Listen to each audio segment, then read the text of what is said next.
A happy mouth is a happy mind. हमारी oral health हमारी physical health के साथ हमारी मेंटल हेल्थ के लिए भी बेहद ज़रूरी है। 20 मार्च को वर्ल्ड ओरल हेल्थ डे मनाया गया, तो आज हम ओरल हेल्थ को लेकर ही बातचीत करेंगे। हमारे साथ कुछ खास मेहमान स्टूडियो में मौजूद हैं। हमारे साथ हैं डॉक्टर सोनिया दत्ता, उनका स्वागत करते हैं। नमस्कार। आप हैं professor preventive and public health dentistry. और साथ ही वेलकम करना चाहेंगे डॉक्टर ज्ञानेंद्र मिश्रा जी का। नमस्कार। Paediatric dentist, health department, Haryana सरकार से। डॉक्टर ज्ञानेंद्र, आपसे शुरू करते हैं। इस बार वर्ल्ड ओरल हेल्थ डे की थीम थी a happy mouth is a happy mind, यानी डेंटल हेल्थ मेंटल हेल्थ से जुड़ती है। जी बिल्कुल, डेंटल हेल्थ मेंटल हेल्थ से इस तरह से जुड़ती है because your teeth contributes to your overall development. Right, अगर हम अच्छा खान पान खा रहे हैं उससे हमारी सेहत अच्छी बन रही है, और अच्छी सेहत बन रही है तो हमारा दिमाग स्वस्थ रहेगा। Very nice. ओरल हेल्थ की जब हम बात कर रहे हैं, मेंटल हेल्थ भी है, फिजिकल हेल्थ भी है, लेकिन ऐसे क्या वो खास हैबिट्स हैं जो हमें डेली अपनानी चाहिए? देखिए, जब हम सुबह सोकर उठते हैं तो नियमित हम ब्रश कर रहे हैं, कुल्ला कर रहे हैं, अच्छा खान पान कर रहे हैं। कुछ एडिक्शंस हैं जो नहीं करनी चाहिए, कुछ सिस्टमिक प्रॉब्लम्स जैसे कि ओरल हेल्थ, ओवरऑल हेल्थ पूरे शरीर के स्वास्थ्य के लिए ज़रूरी है। तो कुछ समय के साथ, जैसे अभी हमने एक सेगमेंट में अभी देखा डाउन सिंड्रोम, हमने डिस्कस, आप लोगों ने डिस्कस किया, तो उसमें कुछ विशेष जैसे हेल्थ इश्यूज हैं, कुछ एक्स्ट्रा ब्रशेस हैं, कुछ दवाइयों के साइड इफ़ेक्ट्स हैं, उसके लिए कुछ ब्रश है, कुल्ला करने की दवाइयाँ हैं, मसाज करनी है, जैसे बालों में तेल लगाते हैं, मुंह पे क्रीम लगाते हैं, ब्लड सर्कुलेशन बढ़ती है, टोनिसिटी बढ़ती है।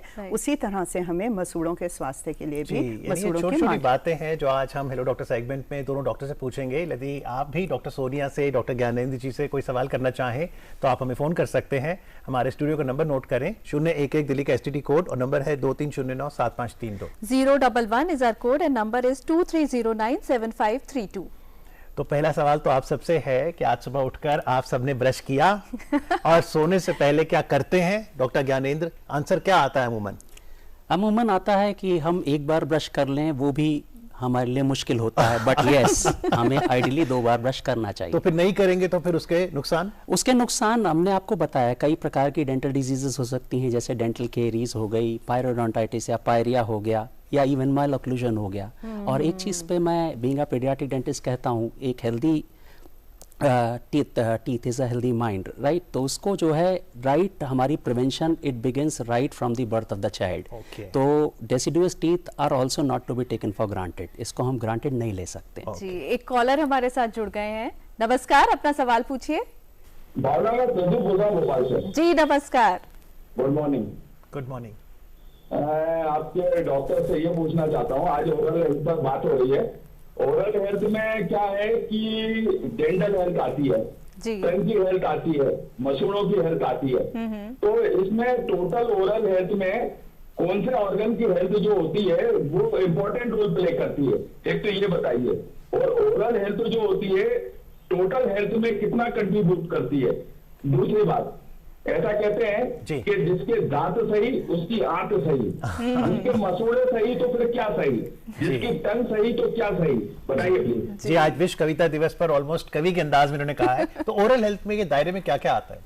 इन्होंने खुद ही अपने सवालों में बहुत सारे जवाब भी दे दिए हैं, दांतों और आंतों का संबंध भी बता दिया है। तो ओरल हेल्थ के साथ ओवरऑल हेल्थ हर ऑर्गन के साथ डायरेक्टली इनडायरेक्टली जुड़ा हुआ है, क्योंकि जो भी शरीर के अंदर खाने का अंदर जाने का रास्ता है वो मुंह है, ओरल कैविटी है, जो अंदर जाएगा वही उभर के बाहर आएगा। तो खान-पान पे भी निर्भर करता है फिर? बिल्कुल, and it's a 2 way traffic. अगर आप मुंह का ख्याल रखेंगे तो बाकी शरीर का स्वास्थ्य ठीक रहेगा, और अगर शरीर का स्वास्थ्य ठीक है, कोई डायबिटीज है, थायराइड है, एजिंग प्रोसेसेस हैं, गर्भावस्था है, हार्मोनल डिस्टर्बेंसेस हैं, मेनोपॉज है, एंड्रोपॉज है, इन सब का डेंटल हेल्थ, ओरल हेल्थ पे, जैसे इन्होंने खुद ही बता दिया, ओरल हेल्थ में केवल दांत नहीं है, हमारी जबान है, मसूड़े हैं, गाल हैं, लिप्स हैं, ये सब ओरल कैविटी। जी, यानी कि बहुत जरूरी है संपूर्ण स्वास्थ्य के लिए कि हम ओरल पे ध्यान दें। तो डॉक्टर ज्ञानेंद्र, जैसे आपने कहा था कि बर्थ से ही, अगर मैं एक कदम और पीछे जाऊं गर्भ अवस्था के दौरान माँ क्या कदम उठा सकती है कि प्रेगनेंसी के दौरान ही सुनिश्चित करे कि फीटस के दांत ठीक हों?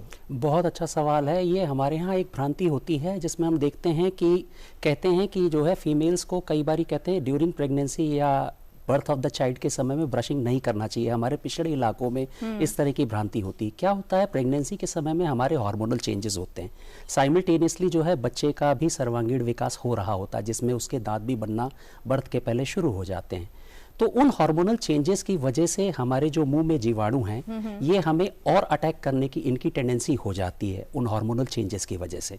तो अगर हम प्रॉपर ओरल हाइजीन उस समय मेंटेन करते हैं तो जैसा कि डॉक्टर सोनिया बता रही थी कि जो है इट इज़ रिलेटेड, और हमारा कॉलर का सवाल भी था कि हमारे जो है सभी ऑर्गन से हमारे दांत एसोसिएटेड हैं। तो प्रेगनेंसी भी जो है हमारे डेवलप हो रहे हुए चाइल्ड को भी इफेक्ट करती है, और उसके दांत अगर अच्छे से डेवलप हो गए इरप्ट होने के पहले और वो बाद में अगर प्रॉपरली इरप्ट हुए तो वो अच्छी तरह से अपना डेवलपमेंट कर सकते हैं। इसलिए एक और कॉलर हमारे साथ भोपाल से जुड़े हैं। नमस्कार, अपना सवाल पूछिए। हाँ जी, मेरा ये सवाल है कि मेरी एज 42 ईयर्स है और मेरे दांतों में अभी पायरिया है, तो मतलब अभी भी इसका इलाज संभव है या जैसे सफाई वगैरह करवाते हैं हम दांतों की तो क्या दांत कमजोर हो जाते हैं? और मैंने ऐसा सुना है। जी, थैंक यू डॉक्टर। देखिए, ये तो एक अन्य भ्रांति है दांतों की सफाई को लेकर। दांतों की सफाई ऐसे है, एक इंटरवेंशन है जो डॉक्टर कर सकता है, डेंटिस्ट कर सकता है।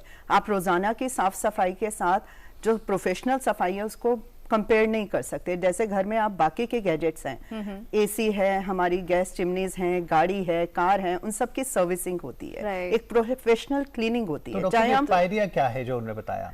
पायरिया इज नथिंग, जैसा डॉक्टर साहब ने बताया, डॉक्टर मिश्रा ने, ये मसूड़ों की बीमारी है जिसको एक जेनरिक टर्म दे दिया है पायरिया। अगर वो शुरुआती हो सिर्फ गम्स मसूड़ों के लिए साथ अगर जुड़ा हुआ है तो हम जिंजीवाइटिस कहते हैं, इन्फ्लेमेशन ऑफ गम्स। और अगर ये उसके बियॉन्ड दांतों के आसपास की एल्व्यूलर बोन हड्डी में चला जाए, लिगामेंट्स में चला जाए, then it is periodontitis, which is usually irreversible. Doctor कहते हैं कि नींव मजबूत हो तो इमारत भी मजबूत बनती है। तो जब बच्चे, छोटे बच्चे हैं, इन्फेंट्स हैं, उनकी किस तरीके से वो माउथ हाइजीन बरकरार रखी जाए, कैसे क्लीनिंग की जाए? जी, क्लीनिंग पे मैं कहता हूं कि क्लीनिंग के लिए हमें पहले दांत के इरप्ट होने का ही इंतजार नहीं करना चाहिए।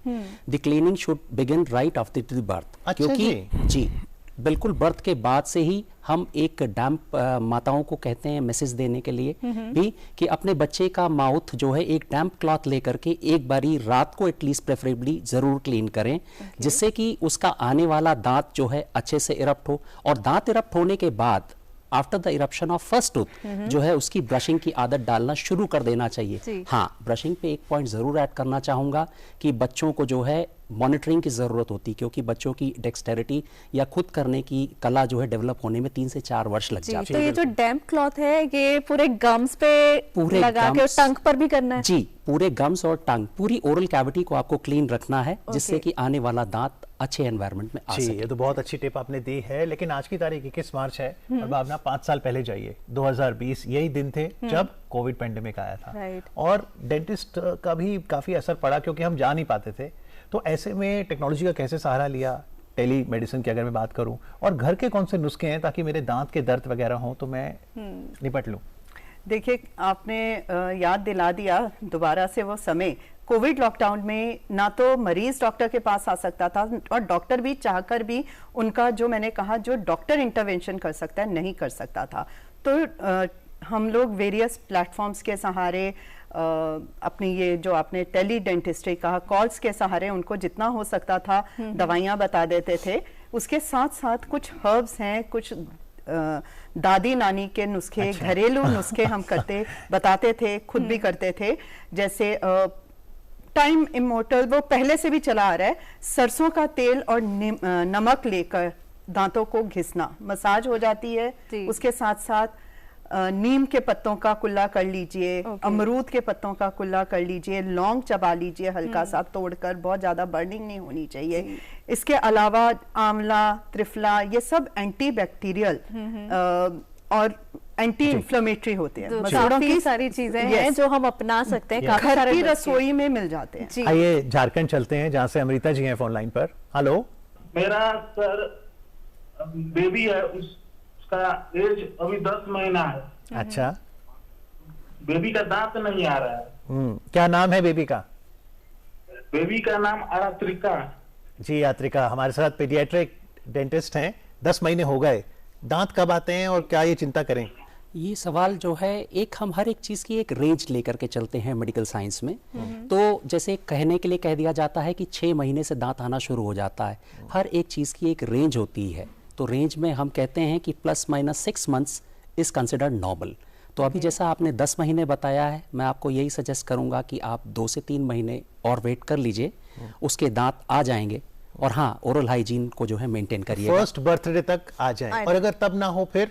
तब ना हो तो फिर हम जो है इंटरवेंशन करते हैं, उसके जो है एक्सरेज वगैरह लेकर के और भी इंटरवेंशन तरीके से जो है देख लेते हैं, पहले एग्जामिन करने के बाद, और इंटरवेंशन करके हम उसका डायग्नोसिस करके। यानी चिंता की कोई बात नहीं, सॉल्यूशन है। या दांत ना आने की बात का जिक्र हुआ है, तो कुछ बड़ी एज में आके लोगों को पता चलता है कि उनके मिल्क टूथ टूटे ही नहीं है, तो ऐसे में क्या किया जाता है और क्या रीजन रहता है? वो मिल्क टूथ टूटा ही नहीं है, फिर क्या किया जाए? देखिए, इसके बहुत सारे कारण होते हैं, जेनेटिक भी है और मिक्स डेंटिशन स्टेज पे जब कुछ पक्के और कुछ कच्चे दांत रहते हैं, अगर वहां पर सही समय पे इंटरवेंशन ना लिया जाए तो दूध के दांत या तो जबड़े में होते हैं और दबे रह जाते हैं, उभर के ही नहीं आते। जैसा डॉक्टर मिश्रा ने बताया, इंटरवेंशन के लिए फिर हमको डिसीजन लेना पड़ता है, मसूड़े काटकर हम उनको सर्जिकली एक्सपोज करें, और यदि हैं ही नहीं, कुछ ऐसा बहुत ही रेयरली अगर हो भी जाए तो चिंता की वही बात नहीं है। मिल्क टीथ को ही हम इस तरह से मेंटेन और रिस्टोर करें कि वो हमारे पक्के दांतों की तरह काम आ सके। डॉक्टर ज्ञानेंद्र दिल्ली से कृष्ण जी हैं फोन लाइन पर। हेलो सर, मैं ये पूछना चाहता हूँ, जब मैं ब्रश करता हूँ रोज सवेरे, तो मेरी दांतों से ब्लड आता है। जी डॉक्टर साहब, जब ये ब्रश करते हैं तो दांतों से खून आता है। ब्रशिंग के लिए जो है कर रहे हैं, खून आ रहा है, ये एक साइन है जिंजिवाइटिस का। और जिंजिवाइटिस में आप जो है तुरंत इसको इंटरवेंशन में करके अपने एक प्रोफेशनल क्लीनिंग एक बार करवा लें। जितना मुझे सवाल समझ में है उसके हिसाब से एक डेंटिस्ट को विजिट करिए, और उसके बाद भी। जिंजिवाइटिस अक्सर कौन सी उम्र में ये समस्या देखी जाती है? जिंजिवाइटिस मैंने आपको बताया, जिंजिवाइटिस जो है एक नॉर्मल प्रोसीजर में भी, अगर जैसे हमने कोई भी चीज़ खाना खाया और उसके बाद हमने क्लीनिंग नहीं करी, तो उस खाद्य पदार्थ के साथ हमारे मुंह में हो सकता है बैक्टीरियाज जो है लेयर बना लेते हैं, प्लाक। अगर उसको हमने क्लीन नहीं किया तो वो स्वेलिंग ऑफ गम्स और जिंजिवाइटिस को शुरू कर देता है। उसी के एडवांस स्टेज पेरिडोंटाइटिस होती है। तो इस स्टेज को मतलब पायरिया की शुरुआत ना होने पाए, प्लाक से कैलकुलस ना बन पाए, तो आप एक प्रोफेशनल अगर विजिट कर लेंगे तो ज़्यादा अच्छा रहेगा। डॉक्टर, ये जो हमारा सलाइवा बिल्डअप होता है, तो उसका कम बनना या ज़्यादा बनना, क्या वो हमारी ओरल हेल्थ पर असर करेगा? बहुत अच्छा सवाल है आपका, क्योंकि ये एक बफर भी करता है। जो हम खाना पीना खा रहे हैं, तेजाब बन रहा है, एसिडिक पीएच हो रहा है, सलाइवा उसको बफर भी कर रहा है।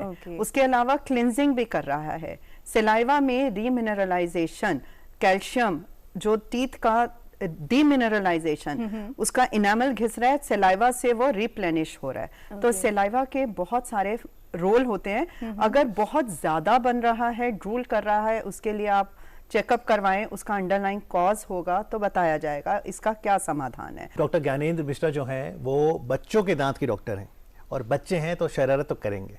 आप क्रिकेट खेल रहे हैं, बॉल लग गई दांत पे, दांत गया टूट, ऐसे ट्रॉमा केसेस में क्या करें? बहुत अच्छा सवाल है। अगर हमें जानकारी रहे तो हम अपने दांतों को जो है बचा सकते हैं। ये लोगों को अटपटा लगता है, क्योंकि कई बार ट्रॉमा खेलते हुए दांत चले जाते हैं, तो हमारे दूर प्रांतों में जो है ऐसा देखा गया है कि लोग उसको अनदेखा कर देते कि टूट करके गिर गया है। लेकिन नहीं, मैं अपने दर्शकों को बताना चाहूँगा आपके माध्यम से कि आप उस दांत को बचा सकते हैं। किस तरह से बचा सकते हैं कि आपके बच्चे की जो है आपको देख करके तुरंत घबराना नहीं है। ये मैं अपने टीचर्स को भी बताना चाहूँगा और पेरेंट्स को भी बताना चाहूँगा, क्योंकि बच्चे आमतौर पे खेलते उस समय टीचर्स की देखरेख में होते हैं, तो उन्हें घबराना नहीं है। कभी भी उस दांत को तुरंत ढूंढें। दांत कितना गिरा है, कितना पोर्शन गिरा है, अगर पूरा गिरा है तो आप उस दांत को स्वयं देख करके वापस मुंह में लगा सकते हैं। धो दीजिए उसको पानी में। और अगर आपको नहीं समझ में आ रहा है तो मैं आपके माध्यम से बताना चाहूँगा कि उसको आप कहीं पे भी ठंडा दूध मिल जाए, ठंडे दूध में रख करके लेकर के आ सकते हैं। 1 घंटा हमारा वाइटल टाइम होता है, उस समय में हमें अगर डेंटिस्ट के पास पहुंच जाते हैं तो डेंटिस्ट उसको प्लेस कर सकता है। एक चीज और ऐड करना चाहूंगा कि अगर बच्चा समझदार है और हमें अगर कुछ भी नहीं मिल रहा है तो उसको तुरंत धो करके बच्चे के मुंह में भी रख के ले आ सकते, लेकिन इंश्योर करिए कि बच्चा उसको निगल ना जाए। विशाखापट्टनम चलते हैं, वहां से एक कॉलर हमारे साथ जुड़ी हैं। अब मुझे पूछना था कि किस तरह का टूथपेस्ट हम लोग जो बच्चों के लिए बनाते हैं। जी डॉक्टर साहब, देखिए ये एक ऐसा माध्यम है, हम एडवर्टाइज तो नहीं कर सकते, बस टूथपेस्ट होना चाहिए, एक ब्रांडेड होने चाहिए। देखिए ऐसे तो नमक के साथ साथ नींबू, मसाले, बहुत कुछ आता है। दे आर जस्ट लाइक एक एडेड फ्लेवर्स के लिए, या कोई एक पर्टिकुलर किसी की रिक्वायरमेंट है, जैसे डायबिटीज के लिए टूथपेस्ट है, स्मोकर्स के लिए टूथपेस्ट है, वाइटनिंग ऑफ टीथ के लिए टूथपेस्ट है। लेकिन एक ऐसा टूथपेस्ट होना चाहिए जिसमें फ्लेवर भी अच्छा हो, फ्लोराइड की मात्रा विद इन परमिसिबल लिमिट्स हो, या नेचुरल ऑल्टरनेटिव्स हैं जिनमें वो हो। टूथपेस्ट पर्याप्त मात्रा में हो, बहुत अधिक भी नहीं लेना कि निगलना है। मटर के दाने जितना आधी इंच के बराबर लेकर उसको एक सिरे से लेकर दूसरे सिरे से लगाकर सारे दांतों के सारे सरफेसेस पे लगाकर और उसको फिर झाग बनाकर, इट्स जस्ट अ मीडियम। असली सफाई टूथब्रश से होती है। और बहुत से लुभावने ऐड आते हैं तो आप थोड़ा बच के भी रहें। आप कह रही थी ऐड में एक बड़ी अच्छी ऑब्जर्वेशन देखी थी आपने। अक्सर मैंने देखा है, आप दोनों भी मैं आप दोनों से भी जानना चाहती हूँ कि जब भी हम कोई डेंटिस्ट वाला, कोई डेंटल केयर वाला ऐड देखते हैं तो एक स्टेथोस्कोप डेंटिस्ट के गले में होता है, तो उनका क्या डेंटिस्ट को भी जरूरत पड़ती है? जी बिल्कुल जरूरत पड़ती है। कई बार हमें ट्रीटमेंट करते समय पेशेंट बेहोश हो जाता है, कभी जो है पेशेंट को जो है एकदम से अटैक, पैनिक अटैक आ जाता है, उस समय हमें मैनेज करना बहुत मुश्किल हो जाता है। डेंटिस्ट के पास अगर हम जैसे किसी हॉस्पिटल सेटअप में कर रहे हैं तो हमारे पास पूरी टीम है। यानी वो ऐड गलत नहीं है। हमें लगता था कई बार कि शायद उनसे गलती से स्टेथोस्कोप रह गया, लेकिन आप अगर दांत को जानना है कि आप इसका एक्सरे भी निकालते हैं, ओपीजी सुनने में आता है, ये कब होता है? देखिए अगर छोटा एक हिस्सा है मुंह में, 1 या 2 या मैक्सिमम 3 दांत इन्वॉल्व हैं, तो हम उसको इंट्राओरल पेरियापाइकल एक्सरे कहते हैं, आईओपीए। वो छोटा एक्सरे भी काम आ जाता है। ओपीजी तो एक फुल माउथ एक्सरे है। अगर आप एक साथ पूरे जबड़े, पूरे अपर लोअर जॉज, सारे टीथ की पिक्चर लेना चाहें, then OPG comes handy. Otherwise इसके अलावा और भी बहुत सारे व्यूज होते हैं जो शायद किसी और एपिसोड में आप पूछें। तो अमित, मैं आपसे पूछना चाहूंगी, पूछिए। जब डेंटिस्ट दांतों की पिक्चर लेते हैं तो उसको क्या कहा जाता है? दांतों की पिक को? हाँ। टूथपिक। डॉक्टर कह रहे हैं चलते चलते अच्छी मुस्कुराहट के लिए जरूरी है दांत अच्छे हों। अगर दांत अच्छे नहीं तो मुस्कुराहट भी छुपानी पड़ती है। क्या हम जो है वो जो आप व्यवहार परिवर्तन की बात कर रहे थे कि हम जो है रात को ब्रश जरूर करें, और फ्लॉसिंग की बात होती है, क्या नया व्यवहार बदलें हम अच्छे दांत के लिए? व्यवहार बदलने के लिए हमें अपने हर समय हम ब्रश को कैरी नहीं कर सकते अपने साथ, तो हम अपने कोई भी चीज अगर हमने खाया और हमने कहा वो दांत पे चिपकी तो हम उसको चिपकने ही ना दें, क्योंकि जैसे बच्चे जो है टॉफी खाना नहीं छोड़ सकते, बट यस कंट्रोल हो सकती है। ठीक है, ब्रशिंग करिए, लेकिन swishing of mouth is equally important. और जैसे बचाव की बात करते हैं तो बचाव में मैं कहता हूं कि up to 70% of the diseases can be prevented by taking care of yourself. Yes. आप अपनी खुद केयर करेंगे तो आपकी ओरल हाइजीन अच्छी हो सकती है। Flossing, is it necessary? Again controversial, because flossing का अगर सही इस्तेमाल ना हो तो ये आपको बेनिफिट की जगह नुकसान दे सकता है। फ्लॉसिंग उंगली पे पकड़ के भी कर सकते हैं, उसके लिए आपको प्रैक्टिस की जरूरत है, चाहे वो आप YouTube पे वीडियोस देखें, डेंटिस्ट बताएं। फ्लॉसर्स के साथ रेडीमेड डिस्पोजेबल फ्लॉसेस भी आते हैं। तो जैसा कहते हैं अगर आपको नहीं आती तो ना करें, सीख कर करें, नहीं तो ये फायदे की जगह नुकसान दे सकता है। Absolutely. So once again, a happy mouth is a happy mind. तो आज क्या कहें, डेंटल और मेंटल हेल्थ पर बातचीत के लिए डॉक्टर ज्ञानेंद्र आपका, डॉक्टर सोनिया आपका बहुत बहुत आभार। Thank you very much. Thank you. Thank you.